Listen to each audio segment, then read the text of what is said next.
안녕하세요, 풋볼 포레스트입니다. 바로 오늘 새벽에 있었던 경기죠. 토트넘 핫스퍼 썬더랜드 AF 간에 2025-26 시즌 프리미어리그 20라운드 경기가 있었습니다. 이번 경기에서 토트넘 핫스퍼가 상대한 썬더랜드 AFC는 지난 시즌 2부 리그인 EFL 챔피언십 플레이오프에서 우승을 차지하면서 승격을 달성했던 승격팀으로서 사실 프리미어리그의 빅6 클럽이라고 할 수 있는 토트넘 핫스퍼와는 객관적인 팀 전력상 비교가 되지 않는 팀이긴 하지만 썬더랜드 AFC는 이번 시즌 프리미어리그에서 7승 8무 4패라는 굉장히 좋은 성적으로 리그 7위를 기록, 승격팀으로서는 너무나도 좋은 성적을 거두고 있고 특히나 최근 맨체스터 시티와도 비기는 등 4경기 동안 무패 행진을 달리고 있을 정도로 최근 팀 분위기도 나쁘지 않은 상황이기 때문에 최근 침체에 빠져있는 토트넘 핫스퍼에게 이번 경기는 굉장히 쉽지 않은 경기라고 할 수가 있었습니다. 그리고 이번 경기에서 토트넘 핫스퍼의 토마스 프랭크 감독은 굴리에모 비카리오 골키퍼, 히샬리송, 마티스텔, 아치 그레이, 크리스찬 로메로, 모하메드 쿠두스, 페드로 포로,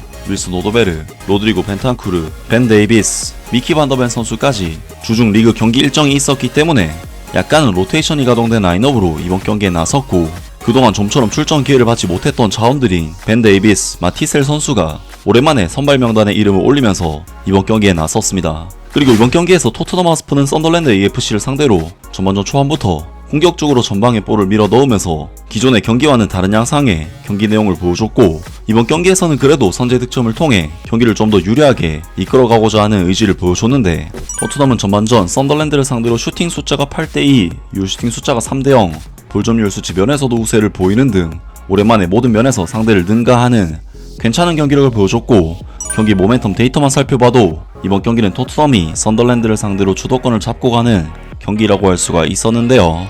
사실 토트넘 핫스퍼는 토마스 프랭크 감독 체제에서 워낙 다이렉트한 플레이를 즐겨하다 보니 어떤 팀을 만나더라도 주도적이고 지배적인 경기를 하지는 못했고 그러한 전술적인 컨셉에 한계에 부딪히면서 단조로운 양상의 경기 패턴이 나왔었는데 때문에 토마스 프랭크 감독에 대해 롱볼만을 추구할 것이 아니라 중원에서부터 좀 더 볼을 가지고 만들어서 플레이를 해봐야 하는 것이 아니냐는 영국 현지 팬들과 전문가들의 의견들도 실제로 나왔었습니다. 그리고 실제로 토마스 프랭크 감독은 거의 매 경기마다 플랜 A를 바꾸지 않는 고집스러운 모습을 보였기 때문에 팬들로부터 계속해서 야유를 듣고 있는 상황이었고 기자회견에서도 계속해서 전술 변화에 대한 질문을 받고 있는 상황이었기 때문에 사실 자신의 전술적인 지적에 대한 인지는 하고 있었는데 이번 경기에서는 그래도 변화에 대한 마음을 먹은 것인지 토트넘 선수들이 볼을 잡으면 일단 전방으로 빠른 템포의 전개를 통해 붙여넣는 모습을 보였고 썬더랜드가 볼을 잡고 있는 상황에서도 전방위적인 압박을 가하는 모습을 보이면서 이전 경기보다는 공격적으로 개선된 경기력을 보였습니다. 특히 이번 경기에서 의외의 활약을 보여준 선수는 레프트백으로 첫 선발 출전한 벤 데이비스 선수였는데 사실 기존의 레프트백 주전이었던 제드 스펜스 선수의 경우 활동량 측면에서는 좋은 모습을 보였었지만 볼을 가지고 있는 상황에서는 너무나도 템포를 잡아먹는 모습을 보였었는데 이번 경기에서 레프트백으로 경기에 나선 벤 데이비스 선수는 안정적인 볼 배급으로 토트넘 핫스퍼의 공격 빌드업을 계속해서 좋은 관여를 했는데요. 하지만 토트넘 핫스퍼는 페널티 박스 근처에서 공격수들의 마무리 퀄리티 문제로 인해 계속해서 찬스를 날려버리면서 공격에 대한 의도나 의지와는 달리 여전히 경기 내용적으로는 부족한 모습을 보였는데요. 토트넘은 전반전 1분 마티셀 선수가 먼 거리에서 강력한 중거리 슈팅을 시도했지만 골키퍼의 정면으로 슈팅이 가면서 허무하게 찬스가 막히고 말았고 전반전 6분에는 모하메드 쿠두스 선수가 오른쪽 측면에서 왼발로 크로스를 시도했지만 아무 선수에게도 연결이 되지 않았으며 전반전 12분에는 페드로 포로 선수의 크로스가 히샬리송 선수에게 연결되기 직전 썬더랜드의 수비수 우키엘레 선수가 걷어내면서 찬스가 무산되었습니다. 그리고 토트넘은 전반전 21분 페드로 포로 선수가 크로스를 시도했지만 터무니없이 빗나가면서 또다시 찬스가 무산이 됐고 전반전 25분에는 윌슨 오도베르 선수의 패스를 받은 마티셀 선수가 가마차기 슈팅을 시도했지만 이것이 어처구니 없이 빗나가면서 토트넘은 정말 수많은 찬스를 날려버리고 말았는데요. 게다가 토트넘 핫스퍼는 경기 도중 모하메드 쿠두스 선수가 부상으로 교체 아웃되는 상황이 발생하고 마는데 물론 모하메드 쿠두스 선수가 최근 부진한 폼을 보이고 있긴 하지만 토트넘 핫스퍼의 공격의 핵심 에이스 자원은 쿠두스 선수인 것을 부정할 수 없기 때문에 토트넘에게는 정말 치명적인 변수가 아닐 수 없었습니다. 하지만 토트넘의 이러한 좋지 않은 상황을 바꿔놓은 것은 다름 아닌 백업 수비수이자 베테랑인 벤 데이비스 선수였는데 토트넘은 전반전 30분 코너킥 상황에서 미키 반더벤 선수의 슈팅을 벤 데이비스 선수가 순간적으로 돌려놓으면서 득점을 터뜨렸고 토트넘 핫스퍼는 썬더랜드와의 이번 경기를 꽤나 어려운 양상으로 끌고 가고 있었지만 결국 선제 득점을 터뜨리는 데 성공하면서 리드를 잡게 되는데요. 야, 정말 벤 데이비스 선수의 이번 득점은 만년 벤치에 머물렀던 베테랑 선수의 감동적인 득점이 아닐 수 없었는데, 벤 데이비스 선수는 무려 741만에 토트넘에서 득점을 터뜨렸고,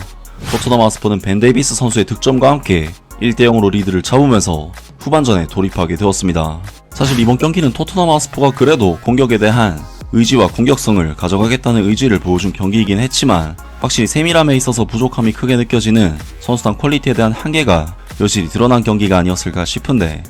최전방 공격수로 나선 히샬리송 선수는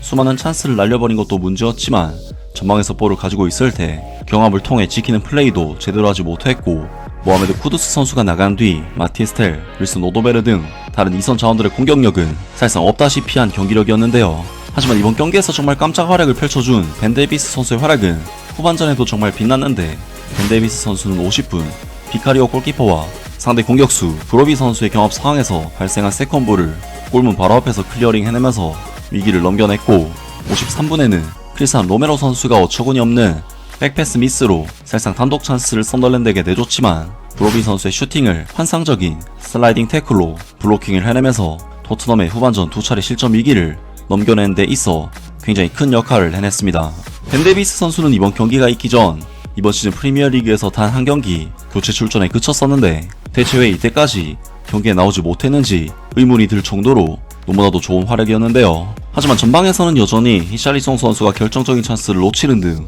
공격의 세밀함에 있어서 치명적인 약점을 지울 수가 없는 공격력을 보였는데, 확실히 토트넘은 에이스 공격수인 손흥민 선수를 이적시킨 뒤 이번 경기에서는 쿠두스 선수까지 빠졌기 때문에 더더욱 공격에서 제대로 된 찬스 창출이나 마무리가 안되는 모습이었고, 경기를 리드하고는 있어도 승격팀인 썬더랜드를 상대로 한 홈 경기에서 불안한 1대0 리드는 사실 만족스러운 스코어는 결코 아니었습니다. 물론 토트넘은 이전 경기보다 압박의 강도나 공격에 대한 의지 자체는 어느정도 살아난 것이 맞지만, 전방으로 볼을 때려놓고 선수들을 올릴 뿐 공격의 부분 전술이라든지 세밀함에 있어서는 그냥 달라진 게 없는 똑같은 수준이라고 봐도 될 정도의 경기 내용이었는데요. 결국 토트넘 하스퍼는 80분 계속해서 토트넘 수비진을 휘저었던 브로비 선수를 놓쳐버리면서 완벽한 슈팅 찬스를 내줬고, 브로비 선수의 슈팅은 골문 구석으로 꽂혀버리면서 토트넘 하스퍼는 썬더랜드를 상대로 충분히 이길 수 있었던 경기를 무승부로 마무리하고 말았습니다. 정말 이번 경기는 토트넘 하스퍼 토마스 프랭크 감독에게 제기되고 있는 최근 전술적인 문제점이 전혀 개선되지 않았던, 그냥 결과와 상관없이 똑같이 심각했던 경기 내용을 보였던 토트넘이었는데요. 토마스 프랭크 감독의 전술이 과연 토트넘에 적합한지 의심이 들게 하는 경기였습니다. 아무튼 이번 영상은 여기까지고요. 저는 다음 영상으로 바로 찾아뵙겠습니다.